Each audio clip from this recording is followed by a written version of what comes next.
Hello, this is Shawn from Let's Talk Colorism, and today I have Tanishka here who lives in India, and we are going to talk about colorism. So we are very happy to have her on today.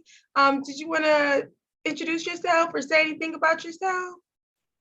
Oh, yes. Well, I am from the state of Maharashtra and I'm currently pursuing my third year of computer engineering. And I started advocating about colorism when I experienced it myself. I was a former national level badminton player and I had witnessed a wide range of colorism and bullying in sports. That's when I think I was 18 when I started advocating for colorism and bullying in sports. Okay, thank you. I think that's how a lot of people get into colorism. Like they're trying to find a way to kind of heal themselves, or to make sense of their experience. So they kind of get into advocacy. So I think that's a great way to help yourself, really. So thank you for coming on and talk with us. So let's go ahead and jump right on into it. So our first question is going to be, what is colorism, or what does that mean to you, colorism? Well, if I have to lay it in layman terms in just a Yes. sentence, it is the discrimination against an individual or a group of individual over skin tone, uh, Yes. especially against dark skin tone, and it can be among colorism, right? It's against the group of same racial people. Yes. Okay. Yeah. And then what would you say the history of colorism is in India? Well, India is among the oldest civilizations in the world. And obviously, it's one of the most diverse civilizations in the world. So, if I am going to give you a tour of ancient India, if we go back to ancient India, we have a lot of ancient texts and scriptures written by our sages. And one of the ancient texts is Rig Veda. It was written around, I don't remember the exact date, it's written around 1500 BCE. Okay. Okay. And that is, this text mentions a lot of kings and even gods and goddesses that are dark skinned. For example, we have Lord Krishna, we have Lord Rama, we have goddess Kali. Now, the goddess Kali, the word Kali itself means black. Okay. She is the goddess of strength, power, and death, destruction. Okay. Right. So far as when we see that there are a lot of dark-skinned kings and lords mentioned in this text. So ancient India was very liberal according to skin tone. They never discriminated each other on the basis of their skin color.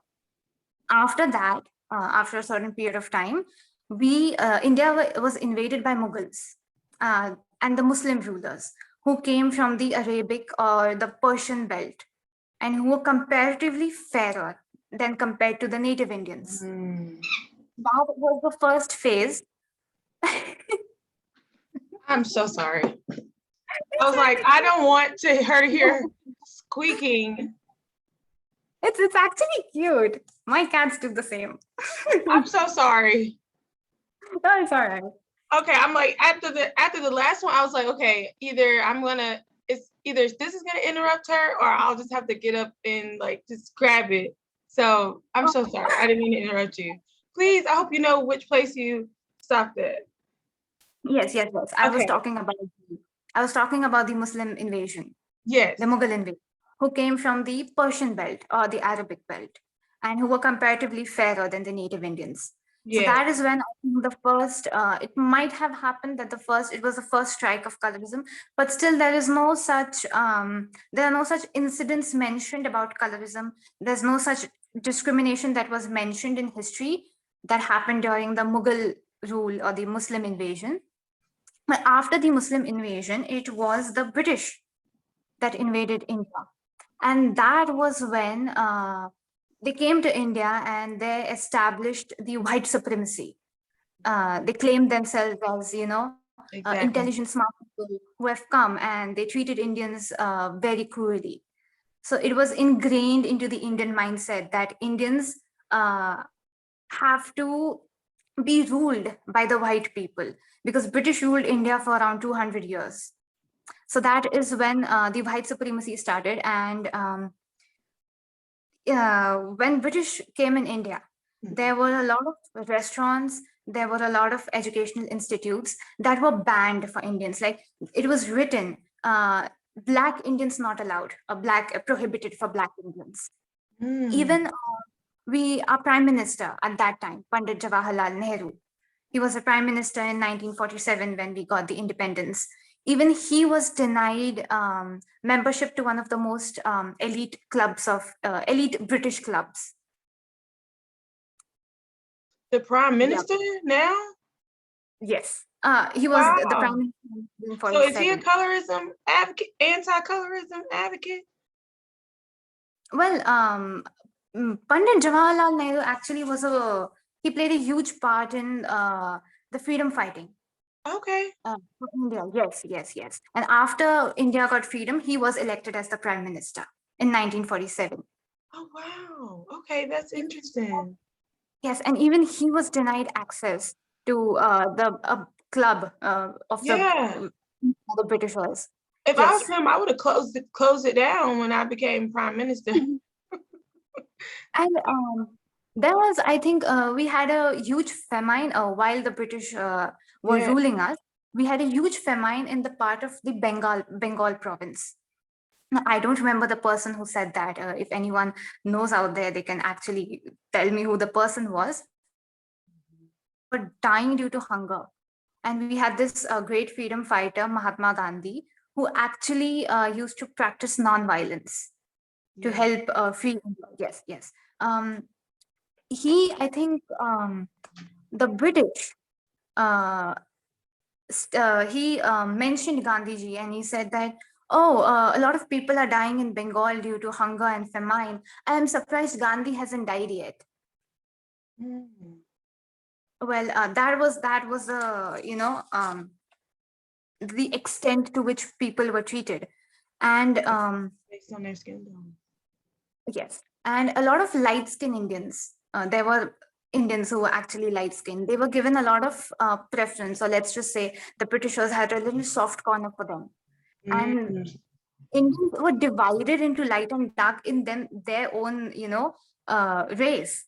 And the light skinned Indians were given preference, and the dark skinned Indians were hired for lower rank jobs, like cleaning the toilets, doing stuff like that. So that is when it came into India that, oh, white supremacy, the whiter you are, the better. The Mm. whiter you are, the more successful. Right. So Yeah. based on what you're saying, there was already like maybe a little peak of it, and then when India was colonized, it just caused it to become more rampant and to be more Absolutely. institutionalized, right? Yes. Okay. Yes. Mm, okay. Do you think a lot of people know that history? I think a lot of people just know where it started from because like the British came and oh everything changed Mm, since the, but they don't really know how a lot of people forget Indian scriptures. A lot of people okay. forget the powers because they feel like, oh, it's so ancient and why should I read it? It's so orthodox. We live in modern times. So they forget that in ancient times India was a very liberal country. Mm, Yeah. okay. And I wonder. I had to mention this one point Yes, that please. in ancient India, your caste was decided. I think was it a caste? Yes, your Yeah. caste was decided according to the profession you do. So if you're doing a gardening job, you would be given the caste as of a Mali, which means a gardener, basically. And Mm, it was not divided on the basis of your skin color or something. But what happened is over a period of time, the Britishers came, and after that, it got twisted. So the lower caste people were like, "Oh, you're a gardener, you're low caste. We earn more than you." So that happened, and the caste system also changed over the period of time. But in ancient India, the caste system was different, and now the caste system in India is different. And what happens is people who are from the lower caste, they are usually, they have financial issues and stuff, and hence they are not able to have proper diet and proper nourishment. Hence, or some people who live in the desert area, due to a lot of melanin in the skin, their skin color is usually dark. And mm, over a period of time, a lot of Indians started thinking, oh, the lower caste people are usually dark, so you don't have to talk to lower caste people. And that is how it was twisted. So, but it wasn't like that originally. It was more so a employment kind of division. Yes. And then it Yes. turned into something where color got placed into it. Like, oh, the people who are working these jobs are darker skinned. Yes, absolutely. Okay. Sorry, I broke up a little. How does that play into the cast of like I know I watched a video of Untouchables. Does that have anything to do with color? Sorry. Your voice was cracking. Yeah, it says my internet connection is unstable. Sorry about that. I watched a video about like Untouchables. Yes, Um, yes, and the woman who was talking about it, she was darker skinned, so I didn't know if there was a connection to that and skin tone, or if it was more so based on employment. well, during the ancient India, like I think it was when Britishers colonized us, we were Right. divided into, there was this caste of Dalits who who they had the job of cleaning toilets or cleaning, sewages. Right. They were termed as the untouchables because they're cleaning toilets, and oh no, we can't fall down to that level. But what Okay. used to happen is, because they used to do the so-called dirty jobs, they did not have money. They did not have, proper treatment for their diet. The diet was not maintained. They used to work in the sun for a lot of time. So therefore, Mhm. a lot of melanin was developed in the skin, and the whole caste was after a few years, it was claimed as dark-skinned caste. And that is how, a lot of people twisted it. Oh, the untouchables, oh, they're dark skinned. You are not supposed to. Anyways, they're low class people. Why should you talk to them? And that is how it was twisted. And still in modern India, a lot of Dalits are killed for even marrying their girlfriends or boyfriends. That's how bad it is. If they're from a different class or just in general? Just in general, Oh, The Dalit caste, they're treated as yeah. untouchables. Okay. Interesting. Okay. Well, thank you. So our next question is going to be, what are some examples of colorism? I feel like you already kind of touched on this a little bit, but whatever you want to add here. There can be like innumerable examples of colorism. I witnessed colorism when I was 9, but I have seen this a lot. My mom had an experience with colorism. Is She was working in a private company. She was an account. She was into, I think, finance or something, and she asked her boss for a sick leave, and the boss looked at her and said, "You don't look sick. You just don't look sick because you're dark. You have cold and cough. Oh, your nose hasn't turned red. How should I believe you have cold and cough? Why do you want a day off?" But then she had a colleague, a co-worker, who was comparatively fair skinned, and her nose would turn red if she would catch cold or something. And then she used to go to the boss and she used to say, "Oh, I'm so sick," and her nose would be all red. And the boss would be like, "Oh my God, you're so sick. You know what? Leave one day. Take 1 week off." Oh, wow. Yeah, that's a blatant example. I mean, light skinned people are, given more preference, Oh, of and course. yeah, they have a lot of luxuries as well, even in job. Yeah, here too. Okay. That was Um, that example, I think, really put it in perspective for us, that it even goes into the jobs. It's not just like, oh, a little personal preference. Yep. Okay. So our next question is going to be, what role does traditional media play in perpetuating colorism? We all know media is so mad after hiring a lot of light skinned actresses, even actors for Mhm. that sake.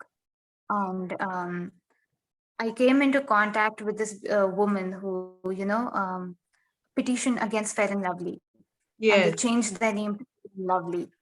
Yeah, I think it's Chandana Hirani. Yes, we all know that one.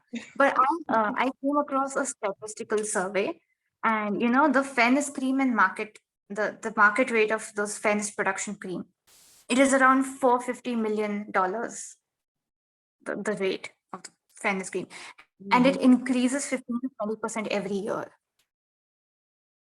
So imagine the number of men, women, boys, and girls who are obsessed with getting fair just because they see some actor or actress who's fair, and they think, oh, if I become fair, I'm going to be treated like that actress. I'm going to be a literal celebrity. Everyone's going to run after me. Everyone's going to be mad for me.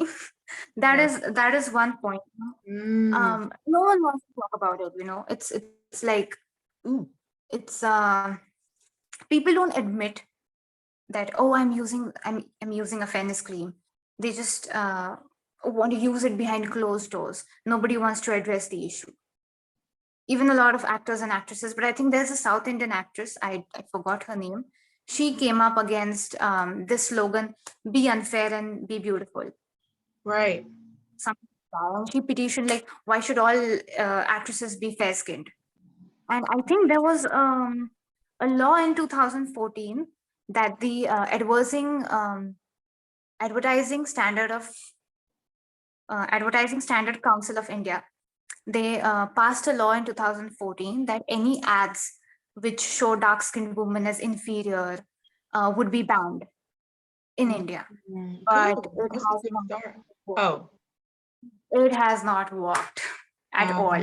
Uh, Even today, a lot of movies, a lot of ads are hiring light skinned actresses, and they prefer light skinned actresses.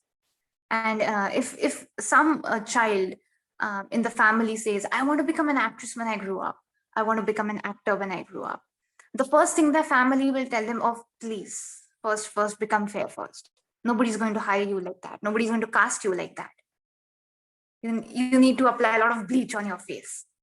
That's the only way you have to get casted in films and songs and get roles. Otherwise, if you're a dark skinned person, you're going to get a side role, or maybe the role of a servant or something like that.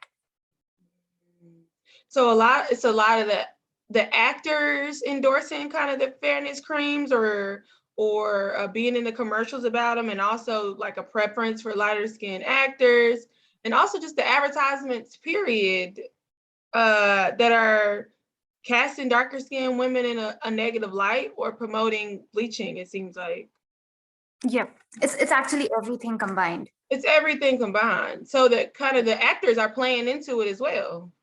It's not Yep. like a lot of them Because are.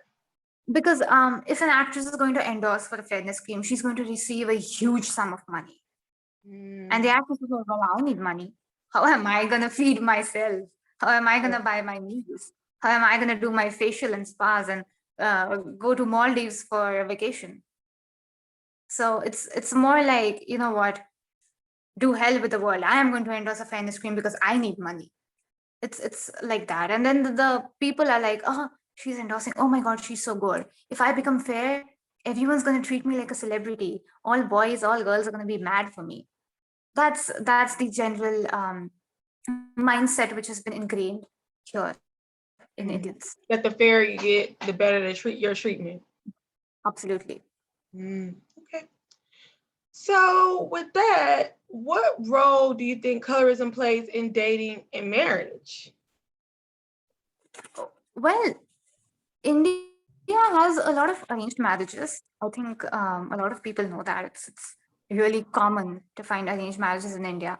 And today I was reading the Times of India newspaper, and it's not surprising. Every day I open the newspaper, there's a section for wanted brides and wanted grooms. It's a matrimonial section, and every time I read these ads, uh, in the section of wanted brides, they always you'll find keywords. Okay, the bride should be beautiful, she should be fair. Fair is written in bold and capital.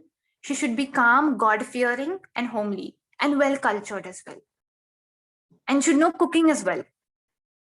That's like Sounds a like the lot. perfect woman, right? Yes, but like fair is written in, sometimes it's written in bold, that screw other things, we want a fair bride.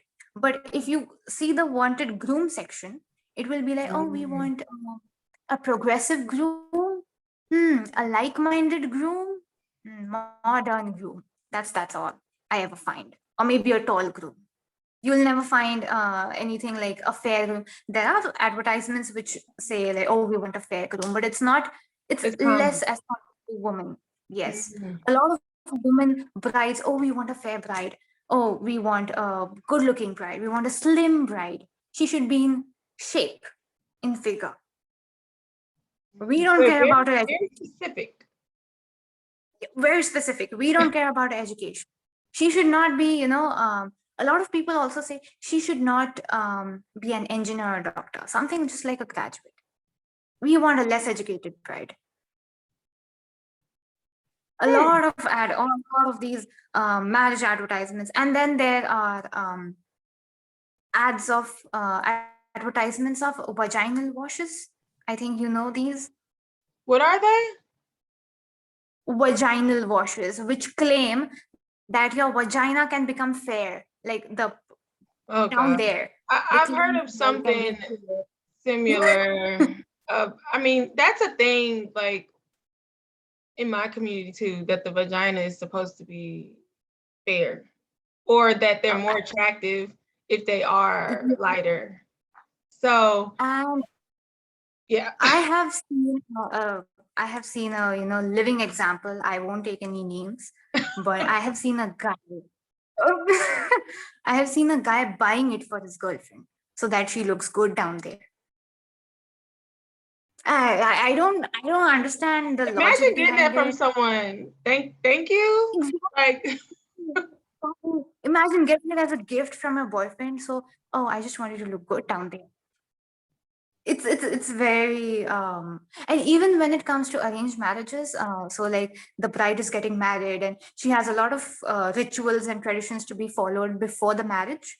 So sometimes even your parents, even your family members are like, you know what, do you want to be like a little fair down there? I think you should do something down there, like a wax or a bleach or something. Go for those V washes, the vaginal washes. And they're just like coming and whispering it in your ear. Do you want to be fair down there? I think you should. It's good for your first night. oh So a wow. lot of it. Well, that seems honestly, I don't it doesn't really surprise me. I have to be honest. It doesn't surprise me. I think that Exactly. a lot of people have that thought. Other people just, I think, maybe take it put it more into practice. But here, I would say people are just more so like, if it's instead of using the cream, they're more so like, if it's not fair, I don't want it. Or they'll say stuff like, I only give oral, Yeah. to people that have a light vagina. So it's the same. I mean, it's a similar issue. People just, I think, maybe take a different route. But I just don't even imagine. It's just got to be awkward for the person you're dating to come up to you like, "Hey, I got you something," and it's like a vagina bleach. What do you even? What do you even say to that? I was attending a wedding sometime back, and I was just, stretching my hands. I raised them up, and there was a person who came and, hey, don't stretch your hands like that. Your armpits are dark. Nobody would be attracted to you. That's natural. I don't, well, maybe you should apply some bleach then. It's just very common in India to have these vaginal washes and bleach your armpits and stuff just to become fair down there. And it's And crazy. again, I just feel like people are a little more vocal or a little more serious with the bleach issue because I've heard the same thing. I've heard the same thing. I've seen a girl put up a picture and all the comments were, "Why are her armpits so dark? Why are her armpits so dark?" So, oh my gosh, people take this stuff just so seriously and so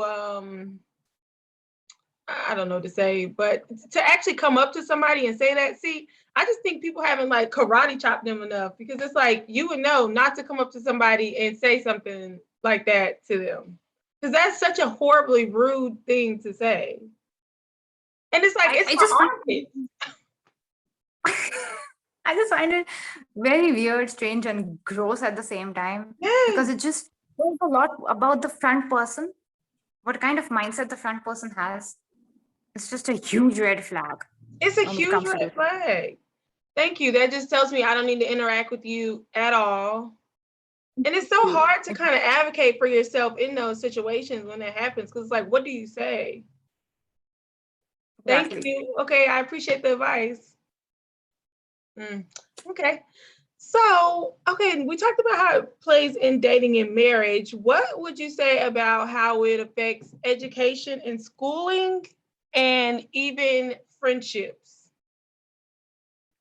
I am going to start by giving you an example. We have a Yes. textbook, which was, I think, for students of second grade students. They have they have a picture of an apple and it's written, "This is an apple." Textbooks for students, so they can picturize and learn words. Okay. So below that, there was a picture of a fair woman, and it was written, "This is a beautiful woman." And besides her, there was a picture of dark woman, and below it was written, "This is an ugly woman." Oh, wow. It's in the textbooks. I think I This actually is saw so, that picture. yeah, and it has been going on. It has been running on in textbooks since years, and nobody bothers to change it until I think a group of people decided to raise an issue about it, and it's very deeply concerning because you are telling second grade students that, oh, this is ugly, this is beautiful, because children are observing, they learn by observing. So if someone comes and tells them, "This is ugly, this is beautiful," they're going to point it out. "Oh, you're dark skinned, I learned it in my textbook, you're ugly." "Oh, this is Exactly. fair skin, this is beautiful, I learned it in my textbook." And that is going to build a foundation for the bullying and sometimes even abuse. That is If you where see it I in your feel textbook, of course it has to be true. true, that's true. And that's what they And take with them. Sorry about that. exactly. And it's more like, there's another example. I have Yes. so many to remember. We have we have competitions in school, we have dance shows in school, we have singing shows in school. And I have observed, even in my school as well, a lot of fair skinned women, fair skinned girls, fair skinned boys are they're made to stand at the front. It's like they're the main lead. And Mhm. I was told to stand at the back because you're dark. Yeah. Not my fault. Maybe you should like talk to the teacher. Then you go and talk to the teacher and she's like, "Oh, how dare you come and talk to me like that? Do you think I'm discriminating students, small children?" And then she's going to punish you for talking. Like maybe she's going to hit you on the hands or hit you on the knuckles, and that hurts. Because people And don't want it's to for be no called reason. out. Yeah, and just because you're dark skinned, a lot of people are not going to believe you. Exactly. um I don't know where I read it, but there's a survey, and even in my colleges it happens. There's a group of friends who are, all are dark skinned in that group, and a lot of people or parents look at them and say, why do I feel like these group of dark skinned people, these group of friends, they do a lot of drugs and they're alcoholics. Maybe just stay away from them, just don't be friends with them. It's just something very ingrained. Or like, oh, a lot of people who come from the villages are dark skinned. Now the truth is that these people are just exposed to more sun, and it's nothing like they do drugs or something. It's just Right. very biological. They have melanin in their body. It's just biology, it's just science. But even then it affects, because see, you're ingraining it into the minds of second grade students, and now they're going to make friendships based on what they have learned. Exactly. They're going to judge people based on what their parents say, what the school books are saying. Or Where, maybe where did someone, they learn anything different? yep, or maybe a lighter skinned person would see in the textbook, it's written beautiful, and they're gonna feel, "Oh, I'm beautiful. Oh, so my bench partner is dark skinned. Oh, she's ugly." And maybe she's going to start calling her out on that. And it's just going to form a foundation for bullying, even abuse. And even if the dark skinned person complains that, "Oh, I'm being bullied" or something, a lot of elders, they just dismiss it saying, "It's just a minor teasing that happens between kids. It's all right. It's really resolved. Don't be so sensitive. You're so dramatic. Just shrug it off." And that is it. It just affects friendship, and it's going to affect all areas of your life because you're going to be traumatized.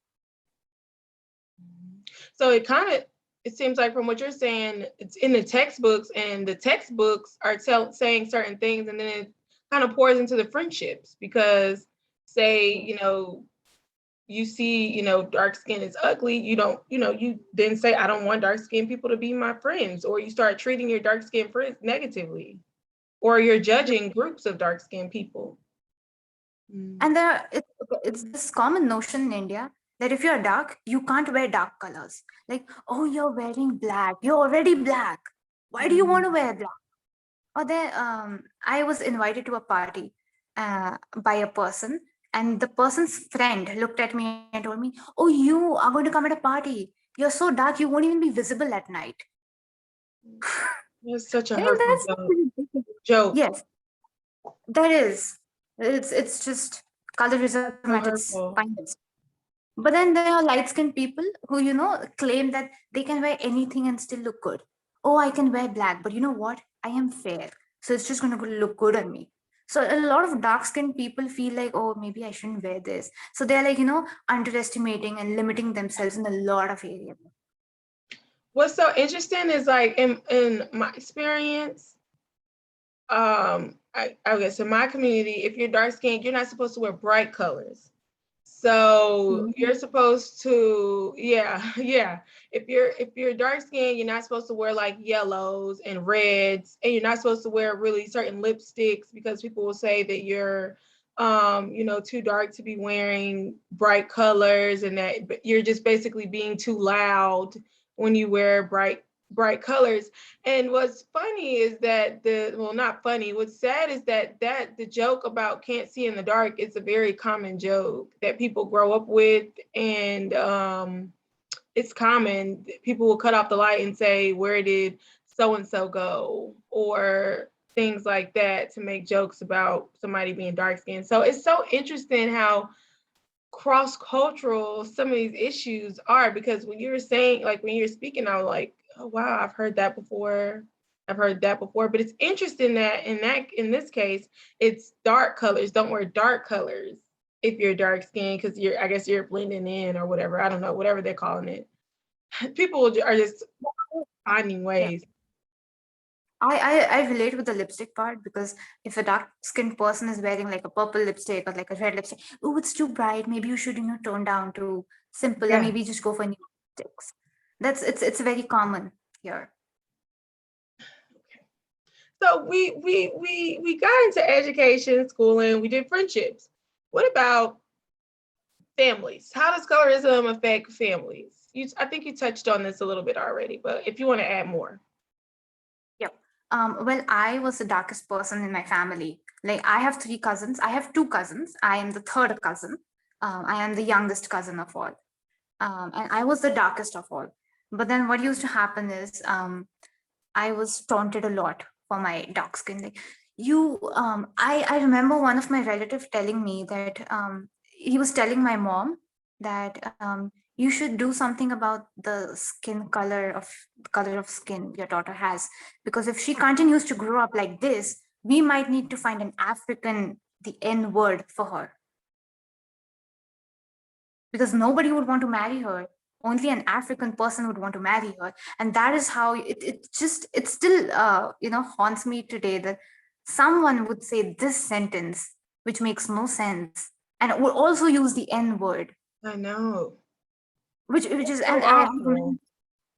I remember one of my relatives would forcefully like grab my hands and pin me like against a wall, and no, come here, let me apply turmeric on your face. If not, anything is better than black, even yellow, turmeric, yellow, fine, anything, but not black. And I remember, like, I used to scream and yell because I don't want to apply that. It's not my cup of tea. But oh no, if you apply that, there are a lot of boys who are gonna run after you. That's very common in families. At least I am lucky that my parents are very supportive of me, and they just keep telling, you know what, Tanishka, you're perfect the way you are. You don't need to change. But there are a lot of kids I have seen who grow up in toxic families, kids who are like neglected just because they're black. And then they develop a very toxic, insecure relationship with their family. And that wound, insecure wound, and it comes forth in their friendships, in their relationships, everywhere, even in their studies. And a lot of families, it's just weird to see a lot of families shaming the child because they're black, and the child, because they see the child is small, uh, the child does not know what to do, how to act, how to rebel against it. So it is going to internalize the shame.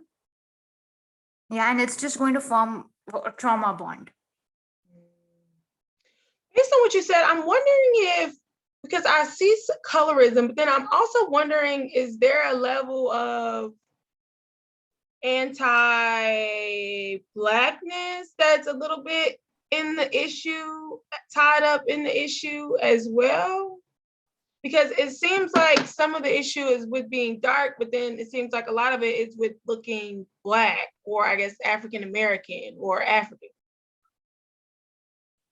I mean, it's common in Indians that if you're referring to dark, it's African or it's an Indian. Mm-hmm. That's it.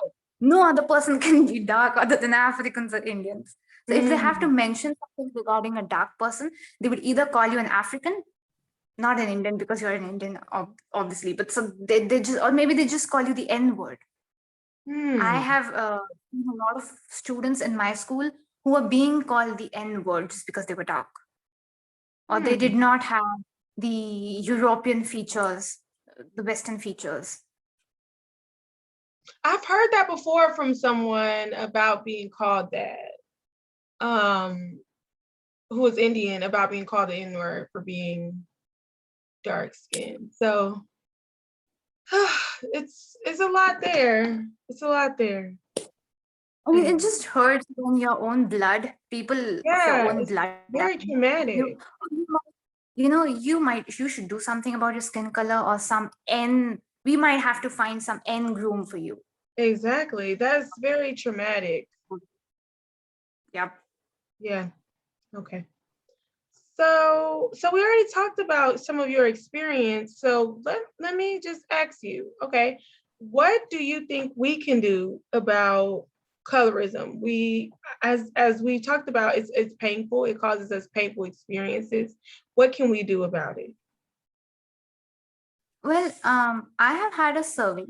I read about a survey that around 60% men and 80 to 90% women confessed to using bleaching products. Mm. A lot of men, when they talked about the experiences on colorism, they were either told to man up, or like, stop being a girl, stop crying, or maybe just get fair or something. They were Yeah. told to do that.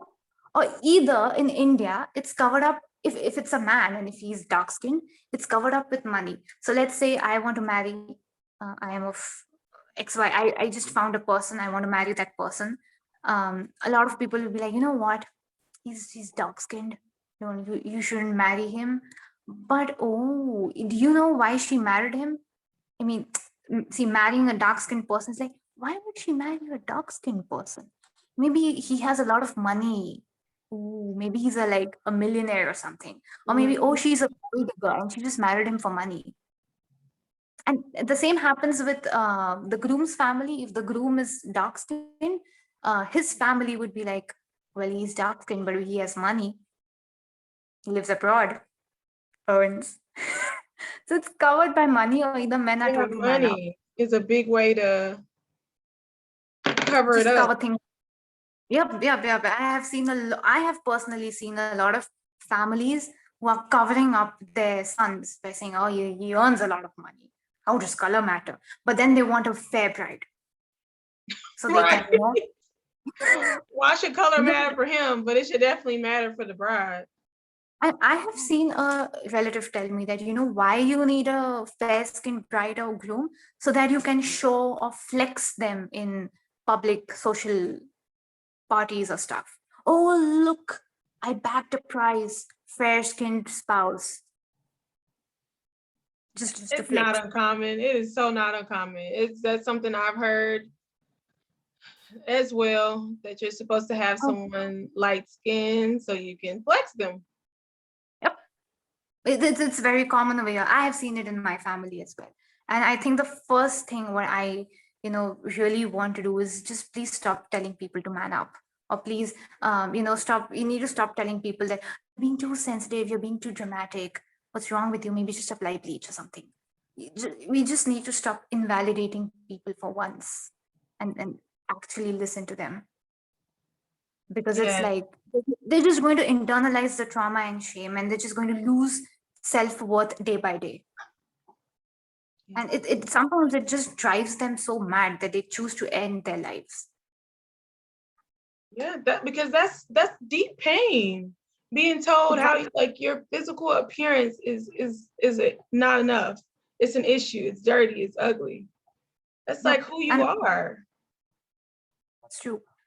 And even though if parents are covering their sons up by saying, oh, he earns a lot of money, but the moment he steps outside India, he's going to be a part of global colorism.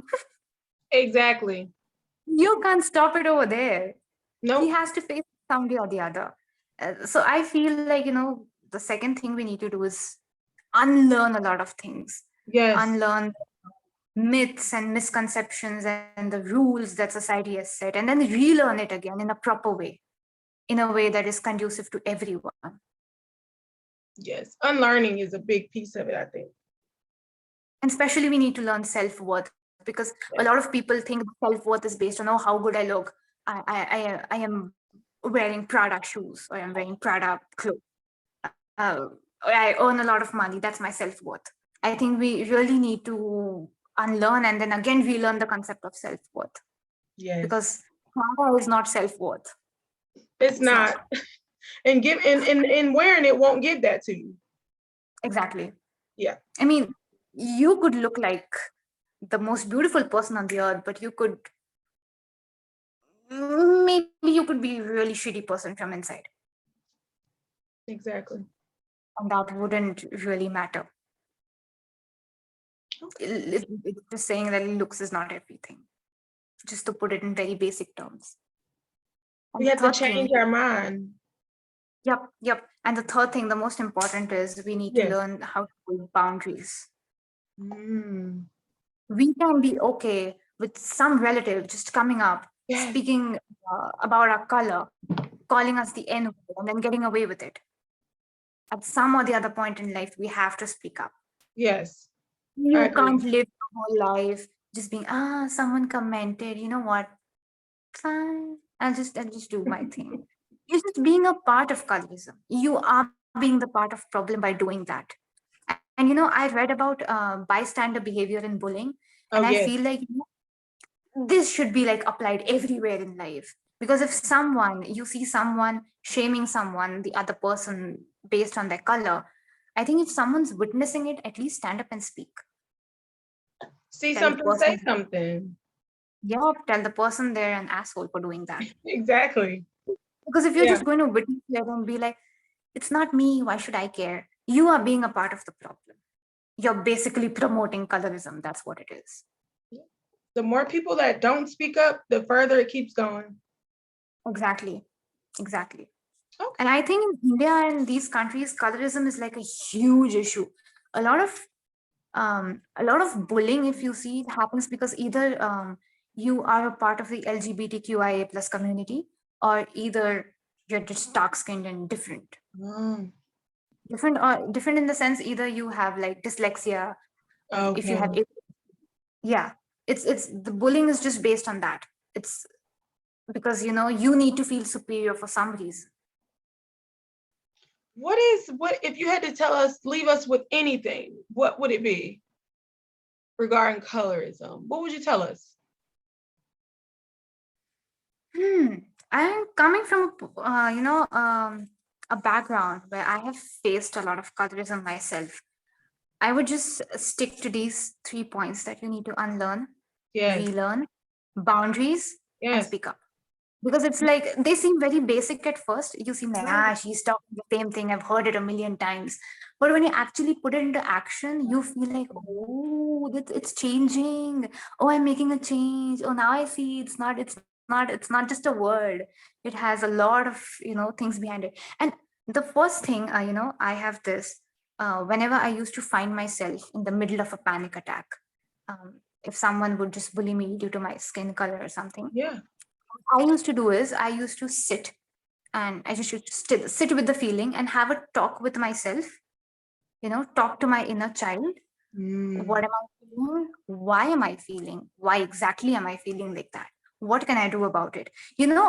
The more you ask questions to yourself, the more you dig deeper, the more you're going to know what is happening at the grassroots level, the Mm. more you feel in control. You feel like you are the one controlling your emotions and not the emotions that are controlling you. And I'm sorry to hear about some of your painful experiences, but I'm just glad that we were able to connect, because I feel like the more you are able to connect with people that have some of the same experiences as you do, I don't know, it helps you feel like you're not alone, like Yep. you're not crazy, because people will try to act like, what are you talking about? Just shut up. Or, so it's great to be able to, okay, just have someone that knows what you're going through. So, and I think that when people watch this video, possibly that are in India or a similar place that may not feel like they have a strong support, they can see, oh, like this is a thing, and somebody else out there is going through the same thing I am. Maybe I can follow her, to help me with this. So I don't know. I think it's important that we keep having these conversations. I think you gave us a great, or I know you gave us a great overview of how colorism operates in India. We appreciate you being here, taking out the time to come with us. I know you're in university right now and it's maybe like 8 o'clock there. So we appreciate you taking the time to even come speak with us. And can you tell us your Instagram name? Oh, it's underscore Tanishka underscore S. Okay. And Very nice. we can go there to, if we want to follow you, or to if there's, we experience bullying or anything like that, you talk about those things. So that's what we can find you at. So yes, thank you so much for coming on. And again, guys, this was Shawn and Tanishka with Colorism in India. Thank you for watching.